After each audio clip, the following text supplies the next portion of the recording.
बहुत बहुत धन्यवाद सांभवी। बहुत देर हो गई और समय भी सिकुड़ता चला जा रहा है। अब कहानियाँ लिखता हूँ और कहानियाँ सुनाता भी हूँ, तो कुछ कहानियाँ ही सुनाऊंगा जो मिलती हैं। दरअसल कहानियाँ इंतज़ार करती हैं कि हमारे पास कोई आए, कोई बैठे, मुझसे बतियाए और फिर लोगों तक पहुंचा दे। ऐसी ढेर सारी कहानियाँ मुझे भी मिली। मैं जहाँ भी जाता हूँ कहानियाँ मिल जाती हैं। दरअसल मैंने जितनी भी कहानियाँ लिखी या सुनाई सब जिंदा कहानियाँ हैं। वे कहानियाँ हैं कहीं न कहीं, उसके किरदार हैं कहीं न कहीं। आज मैं सोच के तो आया था कि बड़ी कहानी सुनाऊंगा, लेकिन दो तीन छोटी छोटी कहानियां सुनाऊंगा, क्योंकि यहाँ बहुत सारे लोग कविताएं सुनने भी आए हुए हैं। तो लिहाजा कहानी के लिए थोड़ा कम समय देकर कविता को ज़्यादा दे दिया जाए। कवि ज़्यादा लोग पसंद करते हैं कविताएं। फिर भी कहानियां आपके जेहन में चली जाती हैं, कहानियां दिमाग में बस जाती हैं। ऐसी एक कहानी मिल गई अयोध्या में। मधु जी का ही कार्यक्रम था और अयोध्या में था, और मैं अयोध्या में जैसे ही रामलला के दर्शन करके निकला, वैसे ही सामने एक बोर्ड लगा हुआ दिखाई दिया गली में, सामने की गली में, पलटू साहिब की समाधि स्थल। मेरे मन में आया कि पलटू साहब को जानना चाहिए। और जब पलटू साहब की कहानी मिली ना, तो मुझे लगा कि ये नए जो हमारे पीछे आ रही पीढ़ियां हैं उनको तक पहुंचाने की जरूरत है। बहुत कम लोग जानते हैं कि 17वीं 18वीं सदी में हमारे यहाँ जो भक्तिकालीन संत हुए हैं उनकी अजब गजब कहानियां हैं। उन्हीं में से एक पलटू साहब हैं।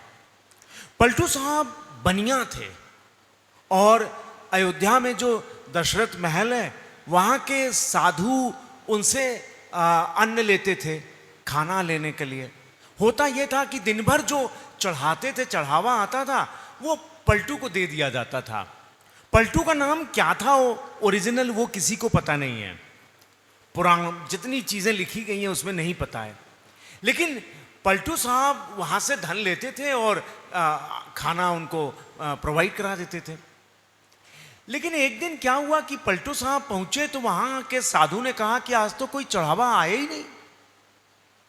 बोले तब क्या, अब तुम हमें खाना दे दो, हम कल उसको चुकता कर देंगे।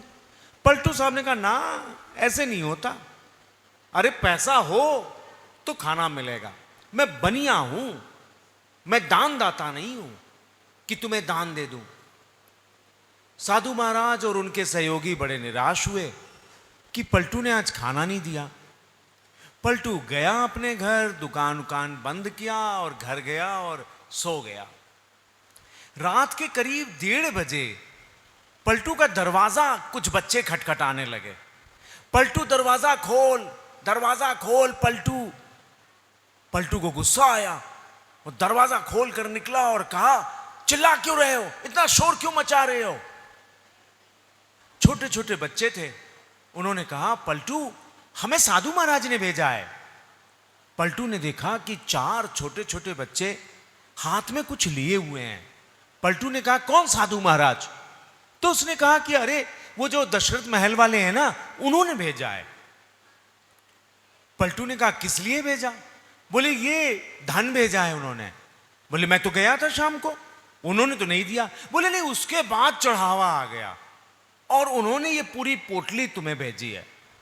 पलटू ने जल्दी जल्दी पोटली खोली और देखा कि उसमें चांदी के कुछ सिक्के हैं। पलटू ने कहा, अरे ये तो साल भर के अन्न का पैसा है, साधु महाराज को इतना कहां से मिल गया? बोले बस मिल गया और उन्होंने भेज दिया। तुम बनिया हो, तुम पैसा रखो, अपना काम चलाओ। पलटू को बड़ा अफसोस हुआ कि काश मैंने आज खाना दे दिया होता, क्योंकि बच्चों ने बताया कि सारे साधु तो भूखे सो गए, हम भी लोग भूखे रहे। पलटू ने उन बच्चों को खाना देना चाहा तो उसने कहा, ना, कल आना तभी खाना खाएंगे वहीं पर। पलटू उस पोटली को लेकर रात भर सोचता रहा।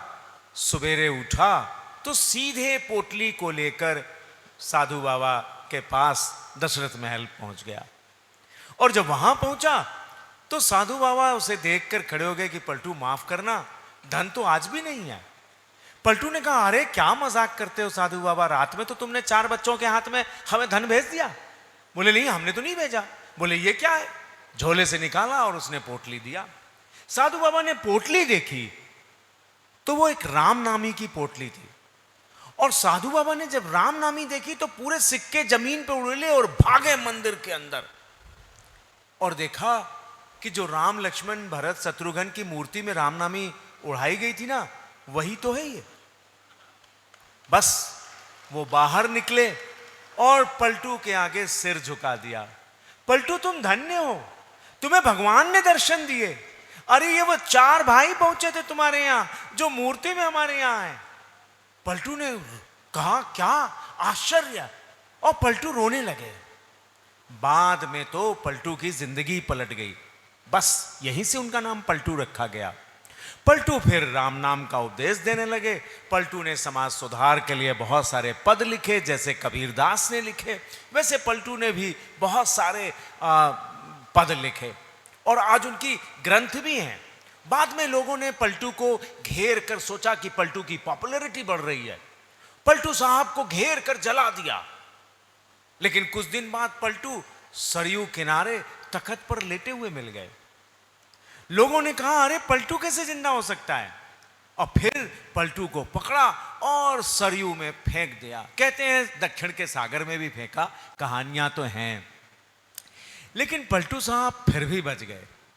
पलटू साहब संत थे और इसलिए आज भी पलटू साहब का होना पूरी अयोध्या को गर्व से भर देता है। कभी अयोध्या जाइएगा ना तो पलटू साहब की समाधि में जरूर जाइएगा, आपको बड़ा मजा आएगा। अयोध्या की इस कहानी से 18वीं सदी की मैं एक कहानी सुनाने जा रहा हूं। 19वीं सदी की। 19वीं सदी में क्या हुआ? रानी झांसी का किला, रानी झांसी का किला अंग्रेजों ने घेर लिया। रानी झांसी के पति गंगाधर राव मारे जा चुके थे, रानी मर चुके थे और रानी को अपने पुत्र को बचाना था, जिसे उन्होंने दत्तक पुत्र बनाया हुआ था, यानी गोद लिया हुआ था। उन्होंने उसे पीठ पर बांधा और अपनी जैसी दिखने वाली अपने दुर्गा सेना की सेनानी को यानी झलकारी को बुलाया और कहा, तुम रानी झांसी बनकर अंग्रेजों को एंगेज किए रहो, यानी उन्हें युद्ध में लड़ाती रहो, और मैं यहां से भागती हूं क्योंकि दामोदर पंत का बचना बड़ा जरूरी है। झलकारी ने वही किया। झलकारी ने पूरा मुंह ढका, रानी झांसी का गेटअप लिया और युद्ध करने लगे। और आप सोचें कि ऐसी किरदार जिसे हम भूले हुए हैं, जो हमारी पीढ़ियों को याद रखना चाहिए, वो किरदार युद्ध लड़ती रही और इधर रानी झांसी घोड़े से फरार हो गई और फिर उसने झांसी को छोड़ दिया। झांसी को बचाने की जिम्मेदारी झलकारी के पास थी। झलकारी बड़ी बहादुरी से लड़ती रही। अंग्रेजों ने उसे गिरफ्तार कर लिया। अंग्रेज खुश थे कि हमने रानी झांसी को गिरफ्तार कर लिया है। लेकिन हुआ क्या? रानी झांसी को गिरफ्तार करने की खुशी जब मना रहे थे तो रानी झांसी का देवर, जो रानी झांसी से जलता था, वो अंग्रेजों के पास पहुंचा और उसने कहा कि तुमने रानी झांसी को पकड़ा है, जरा शक्ल तो दिखाओ, क्योंकि रानी झांसी कभी अंग्रेजों के उसमें आने वाली नहीं है, वो झांसा देके फरार हो गई होगी। अंग्रेजों को लगा कि ये देवर ऐसे ही कह रहा है, लिहाजा उन्होंने रानी झांसी जो पकड़ के लाए थे उसको सामने किया, उसका चेहरा हटाया तो वो झलकारी थी। फिर तो अंग्रेजों ने झलकारी को घसीटते हुए लेकर आए और उसे किले की दीवार पर खड़ा किया और तोप से उड़ा दिया। झांसी के लिए झलकारी की जान गई। इधर रानी झांसी भागकर पहुंची थी ग्वालियर। ग्वालियर के राजा ने उसका साथ नहीं दिया। तो मैं ये कहानी क्यों सुना रहा हूं? क्योंकि इलाहाबाद से जुड़ी हुई है। वहां पर नागा साधु बाबा गंगादास का आश्रम था। रानी झांसी उससे पहले हमारे इलाहाबाद में आई थी और दारागंज के एक मकान में उसने स्वतंत्रता संग्राम सेनानियों की बैठक की थी। वहां बाबा गंगादास भी मौजूद थे। बाबा गंगादास के पास पहुंचकर रानी झांसी ने अपने पुत्र दामोदर पंत को सौंपा और कहा कि मैं घायल हूं, मैं मर रही हूं और कुछ ही देर में मर जाऊंगी। मेरी लाश को अंग्रेज हाथ न लगाने पाए, इसकी जिम्मेदारी आपकी होगी। बाबा गंगादास ने वचन दिया। रानी झांसी के उस दत्तक पुत्र को न केवल संभाला बल्कि पूरे आश्रम के चारों तरफ नागा साधु लगा दिए गए। कहते हैं 700 साधुओं ने अपनी जान दे दी, लेकिन रानी झांसी के शरीर को हाथ नहीं लगाने दिया अंग्रेजों को। 700 साधु मारे गए थे। और रानी झांसी का वो पुत्र जो दामोदर राव था, जिसे दामोदर पंत भी कहते हैं, दामोदर राव, फिर लक्ष्मण राव हुए, फिर आज भी योगेंद्र राव आज भी इंदौर में और नागपुर में उनका मकान है जहां रानी झांसी के वो वंशज रहते हैं। आखिरी कहानी एक गायिका की है। दरअसल वाराणसी जो था वो संगीत का गढ़ था, और बड़ी जल्दी जल्दी मैं इस कहानी को सुनाऊंगा ताकि जो नई पीढ़ी है वो परिचित हो पाए। एक नाटी इमली इलाका है, वहां पर एक छोटी सी बच्ची गाती हुई खिलखिलाती हुई लोगों को मिल जाती है। 8 मई 1929 को उसकी पैदाइश होती है और उसके पिता रामदेव राय वो संगीत के बड़े कलाकार, हारमोनियम बजाते हैं, और 3 साल की बच्ची उनके साथ रियाज करना शुरू कर देती है। 3 बरस में कोई संगीत सीखता है क्या? लेकिन माँ और दादी कहती है नहीं, तुम्हें संगीत नहीं सीखना है, लेकिन वो संगीत सीखती है। फिर 5 बरस की जब होती है तो उसके पिता उसे प्रोत्साहित करते हैं और पंडित सरजू प्रसाद मिश्रा जो सारंगी बजाते हैं उनके साथ उनका सानिध्य कर देते हैं। पिता का बड़ा समर्थन मिलता है। पिता कहते हैं कि एक बार गाना गाओगी ना तो एक गुड़िया देंगे। 88 बरस की होके वो गायिका मरती हैं और उनके पास 100 से ज्यादा गुड़िया होती हैं, क्योंकि उन्हें वहां से गुड़ियों का प्रेम हो जाता है। 8 बरस की उम्र में काशी के मनकामेश्वर मंदिर में उस्ताद फैयाज खां का गायन चल रहा है, और फिर उस गायन में राग ललित का आलाप हो रहा है, और वो 8 साल की लड़की फैयाज खां के उस गायन को रात के 3 बज रहे हैं, और रात के 3 बजे वो लड़की उस गायन को सुनती है और झाड़ झांखों से रोने लगती है। एक लड़की को रोते हुए देखकर फैयाज खां साहब चिल्ला उठते हैं, किसकी बेटी है ये? सामने बैठी इतनी तेजी से रोती चली जा रही है। बाद में पता चलता है कि वो रामदेव राय की बिटिया है, तो वो कहते हैं कि बहुत बड़ी गायिका बनेगी। 9-10 साल की उम्र में वो फिल्मों में काम करने लगती है। एक फिल्म आती है याद रहे फिल्म, वहां पर काम करने लगती है। गांधी जी से आशीर्वाद भी मिल जाता है। 1946 उम्र थी 17 बरस, और एक व्यापारी जो 20 साल उम्र में बड़े हैं उनसे उनकी शादी हो जाती है। आप सोचिए कि वो गायिका जब शादी होती है तो शर्त रखती है, गाने दोगे कि नहीं दोगे? गाने देना पड़ेगा तुम्हें। और उसके पति जो मधुसूदन जैन हैं वो मान जाते हैं कि गाने देंगे। ये कहा जाता है कि किसी निजी कार्यक्रम में नहीं गाओगी, किसी राजा महाराजा के यहाँ नहीं गाओगी। और वो इतनी मगन कि चूल्हे पे रोटी रखी और जल गई, लेकिन गाने में मगन। मैं ये कहानी क्यों सुना रहा हूं? क्योंकि उस गायिका के गायन की विधिवत शुरुआत इलाहाबाद से होती है। वो 1949 में इलाहाबाद आते हैं और इलाहाबाद आकाशवाणी से अपनी आवाज को गुंजायमान करती हैं। 1.5 घंटे ऑडिशन चलता है। तरह तरह के ख्याल, ठुमरी, टप्पा सब उसे गवाया जाता है, और फिर फीस तय होती है 90 रुपया। उस जमाने में 90 रुपया मिल किसको रहा था? फर्स्ट क्लास के कलाकार को मिल रहा था। और वो कौन थे? बिस्मिल्लाह खां, रसूलन बाई, सिद्धेश्वरी देवी और कंठे महाराज, और उनके समकक्ष आकर वो गायिका खड़ी हो जाती है। फिर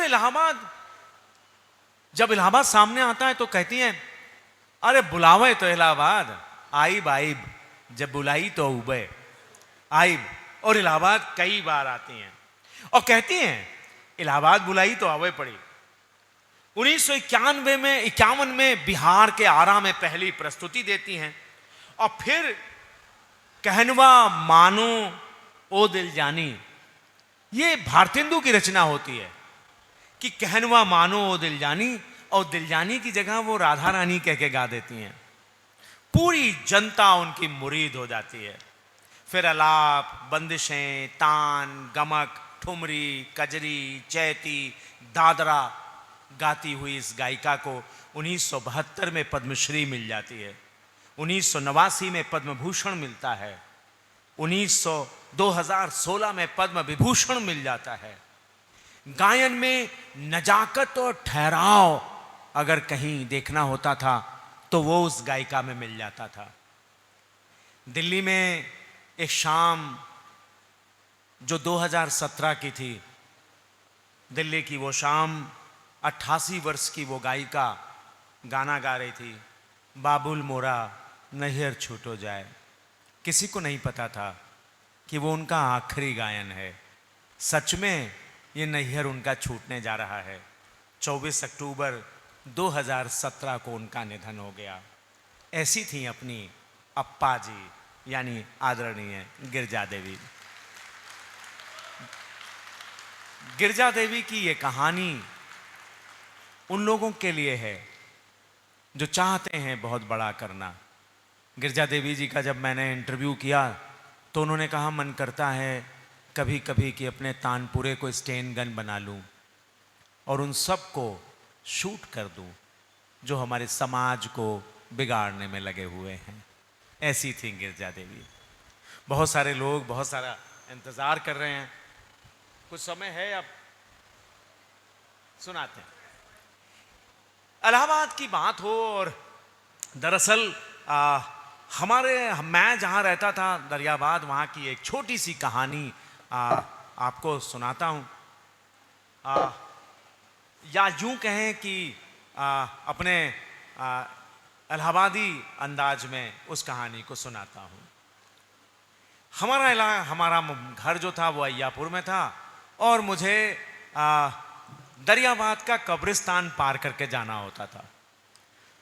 दरियाबाद का कब्रिस्तान जब मैं पार करता था तो हमारे एक बहुत अच्छे मित्र थे शकील भाई। वो कहते थे किसी दिन तुम्हारी साइकिल के नीचे कोई कब्र आएगी और फिर रूह निकल के तुम्हारा गला दबाएगी। मैं अक्सर डरता हुआ बचता हुआ कब्रिस्तान के बीच में से साइकिल लेके निकाल के जहां पढ़ाता था रात में कोचिंग, वहां पहुंचता था। एक दिन मैं जा रहा था और पीछे से आवाज आई, कसगुरु देर हो गई। अब लगा कि अरे रूह निकली क्या। पीछे मुड़कर देखा तो जनाब जो भीख मांगा करते थे वो जो कब्र के पास बैठे हुए वो मुझे दिख गए। मैंने कहा हाँ लौट के आता हूं तो बात करता हूं। मैं निकल तो गया लेकिन लौटते समय देर हुई। डर भी लगा कि वास्तव में कहीं रूह मिल गई तो क्या होगा। लिहाजा मैं सड़क के रास्ते घर चला गया। दूसरे दिन जब मैं निकला तो जनाब हाथ फैलाए शाहरुख खान की तरह खड़े हुए थे। कहा जाने न देंगे, कल रात का वादा है, लौट के आता हूं तो बात करता हूं, जरा बैठो तो सही।